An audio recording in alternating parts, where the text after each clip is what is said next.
All right, let's bring in journalist and the author of the best-selling new book, Confronting the Presidents, No Spin Assessments from Washington to Biden, Bill O'Reilly. Bill, I know you got a lot to share here. What do you think of her performance this week during her media blitz? Well, first of all, let me, Markie, thanks for having me, as always. Let me address the Colbert thing, because that's interesting.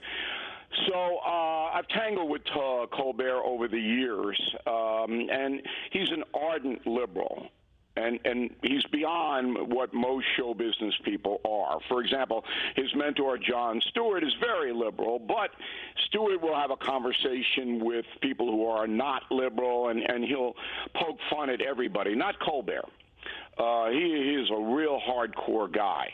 And there's really nothing wrong with that. I mean, he got to his position at CBS. He has his program. If he wants to be an ardent liberal, that's fine. But here's the thing that's very disturbing about CBS. No non-liberal author or entertainer or anybody can get on the Colbert show. Mm-hmm. Okay, he blacks out every other point of view, and so does Kimmel. Fallon doesn't really care. So you've got this across-the-board network late night, let's elect liberals. That's it. There's nothing else. It's like Russia. And that bothers me as a journalist, a historian, and an American citizen. Now get on to Kamala's press thing. I don't think she gets hurt by doing this, because the surveys say that the people voting for Kamala, the majority of them are voting against Trump. So it doesn't really matter what she says, and she doesn't say anything of substance. If you watch the 60 Minutes interview, I thought Whitaker did a good job on it. There were a few times where he should have come in. The one time was when she said from the very beginning, the Biden administration has had solutions to the border. That's simply not true. It's not even close to being true, and Whitaker should have jumped on it. Yeah, that was certainly the hottest seat that she sat in this week, for sure. I also want to play a bit of sound from The View yesterday, Bill, because Vice President Harris raised a lot of eyebrows with her answer to this question. Would you have done something differently than President Biden during the past 4 years?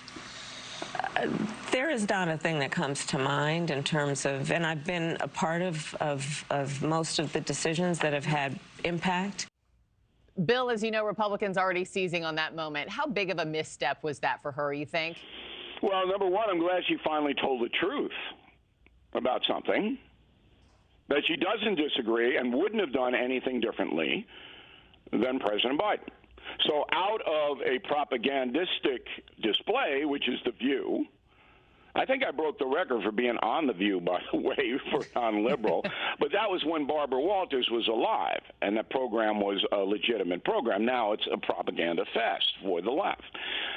So Harris basically believes, and this is what I believe. I can't prove it, but I believe it. She believes that Joe Biden was a fabulous president. He was the greatest guy ever. Now, somebody on the panel should have said, well, when he backed out of the race, his approval rating was 38%. So 62% of the country didn't want stuff done differently. So why do you say you can't think of anything? Mm-hmm. That's how you practice journalism, Markie. But the ladies on The View are not journalists. However, ABC News runs that show. Did you know that? Yes. It's not an entertainment show. Disney has assigned ABC News to run the show. And that just shows you what's happening here, that Americans, very difficult for them to get any kind of perspective. And I believe that Kamala Harris thinks that what she and Joe Biden did for 3.5 years was just terrific, and she's going to continue that if she wins. Yeah, I think a lot of people were surprised that she didn't have a different answer to that question yesterday, considering all the people who do want something different from the last 4 years. I know you say you don't think this media blitz will hurt her. Does it move the needle for her in a positive direction at all? No. Okay. That's why it remains so close. There isn't anyone, I believe, I don't know anybody, and I can't imagine, that would watch these entertainment things and say, you know, that Kamala Harris, she's looking really, really smart. I think she would really turn the country around. Thanks for watching, everybody. Go to joinnn.com to find NewsNation on your television provider. Also, don't forget to click that red subscribe button below to get more of NewsNation's fact-driven, unbiased coverage.